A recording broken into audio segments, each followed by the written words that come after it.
Le pouvoir de l'intention, il est puissant, créateur, et il fait toute la différence. Je vais vous expliquer pourquoi. Il y a quelques jours, je suis en train de caresser Uni sur le ventre. Je sais que c'est une zone sensible pour elle, comme pour beaucoup de chats, elle aime pas trop, mais là, je suis en train de la caresser, puis elle se retourne d'elle-même sur le dos, elle met les pattes comme ça, donc elle m'invite à la caresser sur le ventre. Je la caresse sur le ventre, et à un moment donné, j'ai dû toucher un endroit qui lui a fait mal, où elle avait plus envie, où elle a eu peur, je ne sais pas, et d'un seul coup, elle se replie sur moi, elle me mord, elle me griffe avec ses pattes devant, et elle m'envoie un coup de griffe avec les pattes arrière. Bref, elle me fait vraiment très très mal. Et on n'est pas juste sur une petite réaction, on est vraiment sur une attaque très agressive. C'est un bébé, elle est née le 20 avril 2023, elle n'a pas encore 1 an. Moi, ma réaction, c'est toujours la même avec les chats, j'en ai, je suis toute petite. Je l'attrape par la peau de la nuque, comme font les mamans avec leur chaton. Je lui dis non, ça c'est non.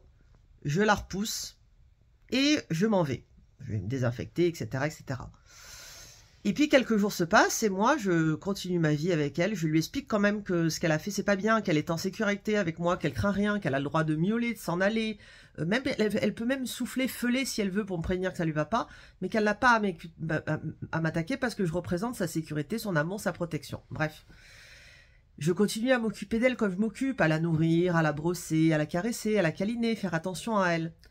Mais le cœur n'y est pas parce que je suis quand même un peu choquée de ce geste. Elle m'a fait très mal, ça m'a fait de la peine. Enfin, mes émotions se mélangent un petit peu et du coup, bon, je suis pas vraiment. Je la caresse à moitié, etc. Enfin, je la caresse à moitié, je la caresse mécaniquement. Les mêmes gestes, je vous dis, je change rien. Les mêmes gestes, les mêmes attitudes, etc. Sauf que l'intention n'y est pas. Et Uni, du coup, depuis quelques jours, me fuit quand je passe. Elle sort un peu de la pièce. Elle reste à côté de moi, mais très peu de temps. Dès que je commence à la caresser, alors que d'habitude elle se couche auprès de moi, elle s'en va, etc., etc. Je remarque ça et je me dis, c'est bizarre parce que moi, j'ai pas changé mon attitude. Je l'ai pas maltraitée quand elle m'a griffé.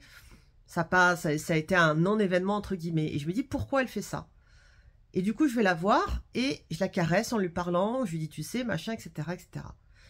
Et depuis que j'ai fait ça, ça m'a, moi, remis dans de bonnes dispositions vis-à-vis d'elle. Et du coup, je me remets à m'occuper d'elle avec une intention où le lien est revenu. Et où je suis vraiment, pas simplement dans le geste, mais aussi dans le cœur et dans l'amour. Et où je lui en veux plus. Et voilà, la reconnexion, elle s'est faite. Et là, sans que j'ai changé mon geste, comme je le disais, mais simplement mon intention, elle se remet à passer sa vie avec moi. C'est-à-dire qu'elle me suit de pièce en pièce, comme elle a toujours fait, hein, c'est un petit chien. Elle est couchée avec moi, contre moi dès que je suis quelque part. Elle miaule pour me parler. Enfin, elle vient quand je l'appelle, etc., etc. Le lien s'est reconnecté et s'est refait. Pourquoi? Parce que j'ai remis de l'intention dans mon action. Et comme je le disais, l'intention fait toute la différence. Vous pouvez faire ce que vous voulez en amour, au travail, en amitié. Si votre intention derrière, elle n'y est pas, le résultat, il ne peut absolument pas être entier. Pensez à ça la prochaine fois que vous ferez quelque chose qui est important, surtout dans le domaine de vos relations. Uni, tu fais un coucou? Coucou mon titou. Oui, j'étais dans mon lit et c'était une sieste.